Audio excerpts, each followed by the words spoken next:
All right, hi everyone, this is Chris. We're going to go back in time just a little bit here and review some videos that I had never posted and they were never disclosed. But it would show you what we were pursuing at the time based upon some tip-offs and some reports that we had received. So we went back to the trees and put up the trail cams. So these are interesting things that I wanted to bring out because I think it's time that we start putting some more things onto the table and maybe not be in such a hurry to dismiss the reports that are obviously given to us at times. Okay, so here we go.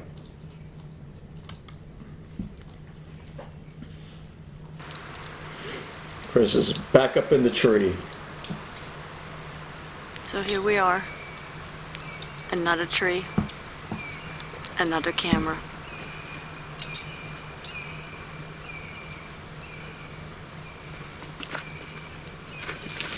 And it's hard, I gotta film and hold the rope at the same time, so I'm gonna stop.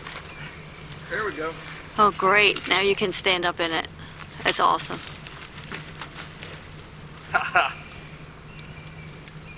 How's the view up there? It's really amazing. You know what? Can I give you the camera? Do you think I can reach this? I mean, I don't know. No. I'm probably too short, even with the extending. Yeah, it's pretty tall. Okay, I'm gonna stop filming because I gotta tie myself to the tree, so I don't. Yeah, so I tie myself up to the tree and pay attention to what Beata is going to be telling you. yeah, we're here because we want to deploy a camera. We have an eyewitness that reported unusual light activity. And so we want to further investigate and see what are those lights, where do they come from, and are they always here or not, or was it a fluke, or so. All right, so let's fast forward in time right here, and before I get too in depth in this one particular video, when I had climbed that tree, went back out there to retrieve the camera and looked at the footage, I did not see anything significant on it. All right, so let's talk about this one that we're observing right now. This is on camera 2 that we'd had in the last video, and we had 2 cameras up in like a channel configuration to try to get activity to be captured that would be following in and around us. Basically, there's really not a whole lot in this one that you'll be able to see. It's just almost 2 weeks of time lapse as it's cycling through each day. It basically just takes a clip every 3 minutes. And what I wanted to point out to you in this one was just to get an idea of how the sunlight is moving through the vegetation as it's coming through and striking the objects on the ground and what it looks like.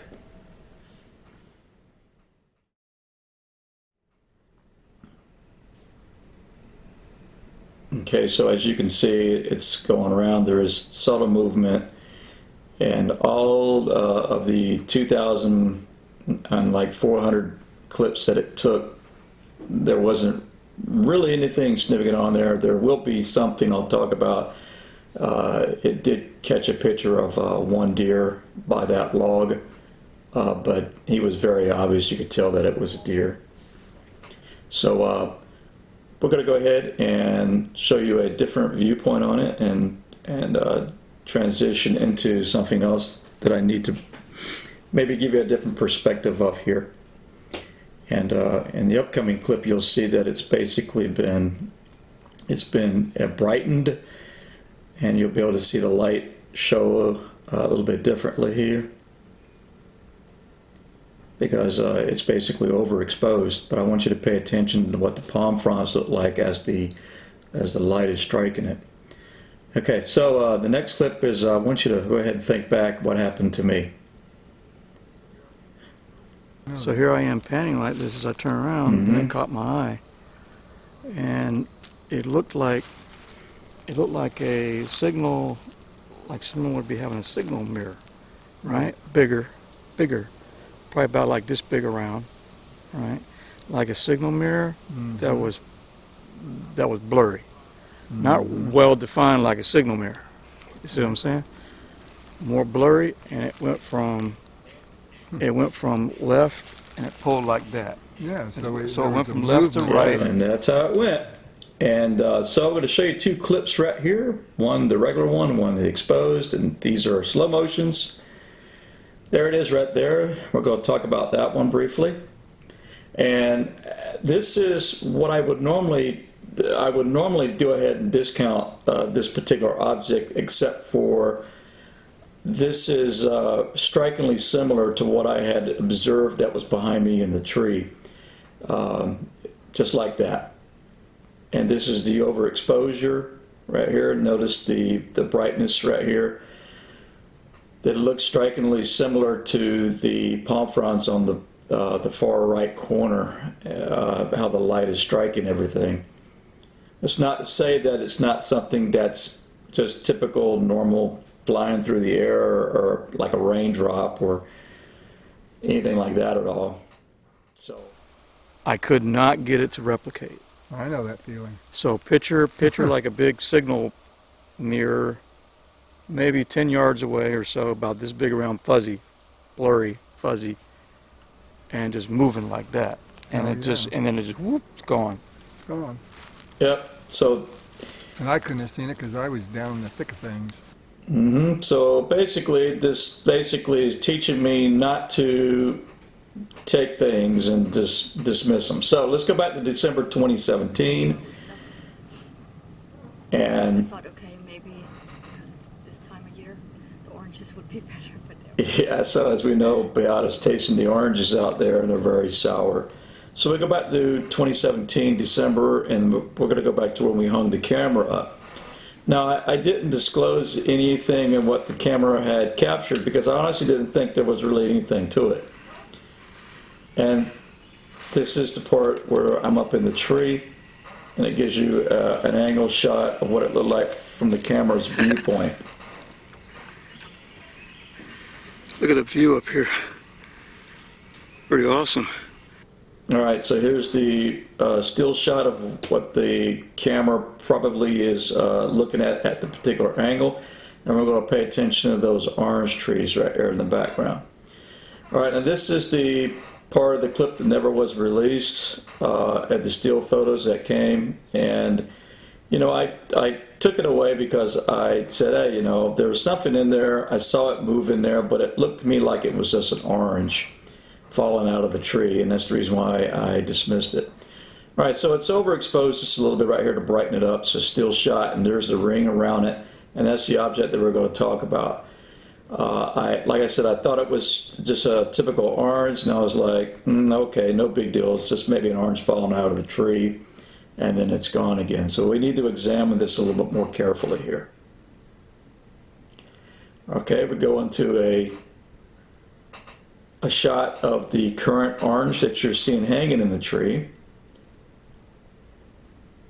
All right, and then we're going to transition into the zoom of the object that's falling, or what I thought was falling, and then there it goes. Okay, another still shot coming up. As I looked at the orange, it just looked like it was just pretty much like most things I normally see in infrared. You can tell that it looks like it's round, and it looks like it does have some type of a mass to it. And naturally, we know that it is an orange hanging in the tree. But on this one, is you can see that the object coming down, when I looked at it and reviewed it, I said, well, wait a minute, that doesn't necessarily look like an orange, because if it would have fell out of the tree, we should see some vertical, some blurring from the movement of the orange dropping. This one looks more clear. It looks like there's some, it looks closer, and the light looks like it's definitely reflecting a bit more. So it looks like it doesn't, to me, look like necessarily like an orange. Okay, one more time, still shot in the before. As I was hanging the camera up, we need to see a reference point.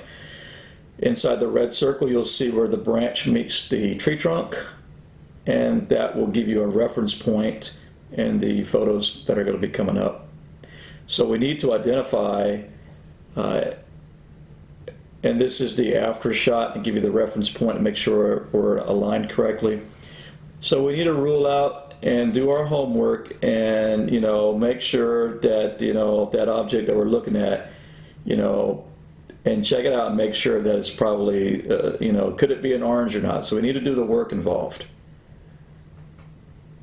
All right, and the blue dots are visible where you can see the dots or the oranges I identified that was there while we were hanging the camera in the before. You can see that there's 4 there, and you see notice of the tree trunk going down. And then here comes the after shot. The after shot is visible. You can see that there's still the same 4 oranges hanging up in the air. So that kind of ruled out my mistake of possibly thinking that that was an orange coming down. I think there's a very good chance that it possibly was not an orange that was falling out of the tree, and we need to consider these things. And one more time, the close-up of the object. Notice it's very radiant looking. It's much more clear looking, and you can even see some type of a squareness to it. Sometimes light does that as it reflects off of objects, but I wanted us to go ahead and do a video on this as it goes away here shortly, and just do a video of it and just point these things out that I'm not going to be so quick in the future to just take trail cam footages and things that are always in videos and just dismiss them. I have my own criteria that I normally go by to be able to discriminate video footage. And I think this one was very interesting, which is the reason why I made this video on it and brought it out. And we've heard these reports before, and it's and someone brought it out to me also that it's even Mr. M.K. Davis had also did a review on the Patterson-Gimlin footage about how the white flare is visible as Patty is walking off to in the backside as she went away from the cameraman. So we're going to continue putting things on the table. I'm not going to take them off. I think it's needed to be on the table. And is there anything to it? Like I said before, it's all part of the phenomena, and we need to consider these things. All right, so I hope you enjoyed the video, and I will be working on the next one. Next one will be addressing what looks like infrasound. Okay, so that's going to be the next one, and I hope you have a good day, and thank you for your time. All right, bye.